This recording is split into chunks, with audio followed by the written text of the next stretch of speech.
Well, we're doing some maintenance on a bunch of stuff.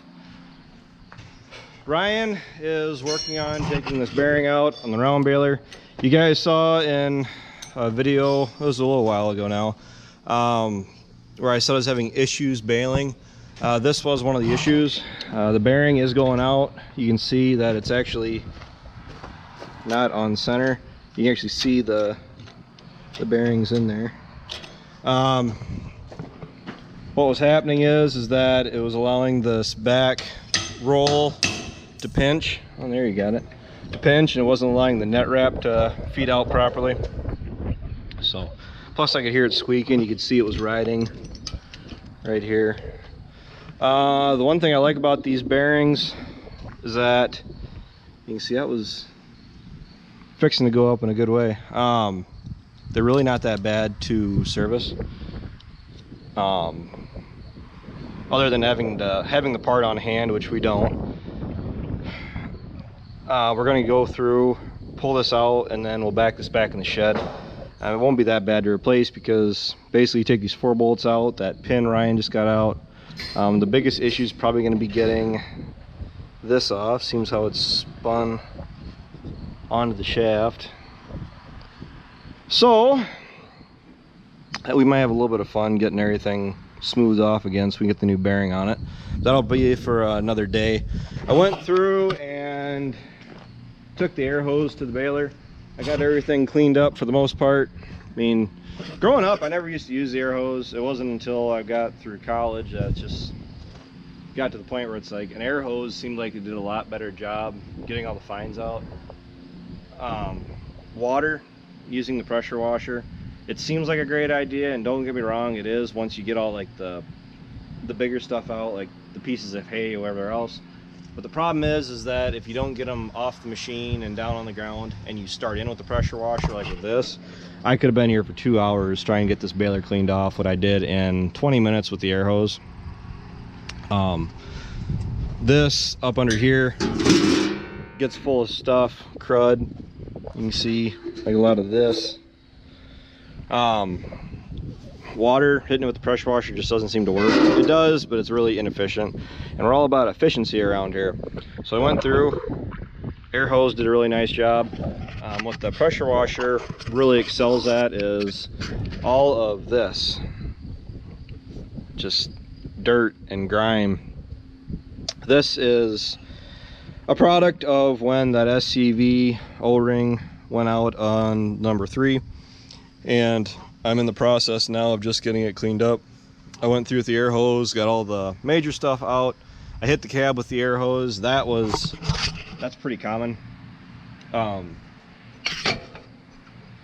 Hitting the cab, you have to periodically, because you open the door up, the dogs or whoever else gets up into the cab, and then the floor just gets gross.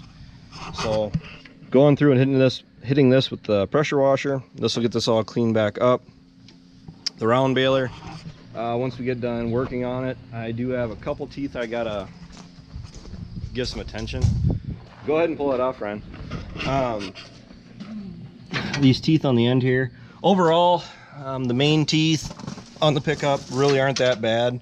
Like I've said, I don't run them into the dirt if I can help it. I really don't like running them in the dirt.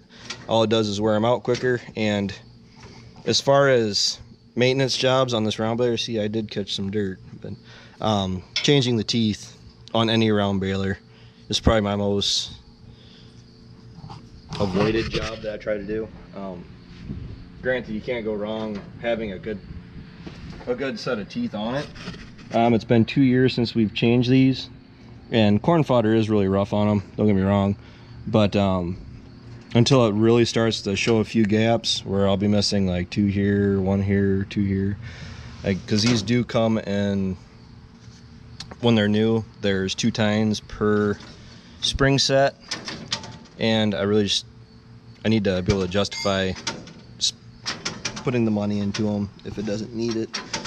These on the end, on both ends, these springs are fairly heavier, probably about 4 times the size of the main ones, and these are actually, compared to our 535, these are a lot heavier than the teeth we had in our 535. I like these so much more. These teeth on the end, I don't know what I hit, because these were all brand new at one point 2 years ago when I did the rest of the pickup. I went and completely redid all the teeth. Something went down over here. I don't know if I hit something fairly hard that refused to give or what. But I got all 4 of these will have to be replaced too. That's gonna be another parts run. Really wasn't planning on doing these. And here comes the rain. But this baler, we'll get it up and running, ready to run again. I'm gonna go through, by the time we get done with the bearing, the teeth there we want to change, check the air pressure in the tires, grease it. We're gonna lubricate all the chains on it, and then we're gonna back it back in the shed until we need it again.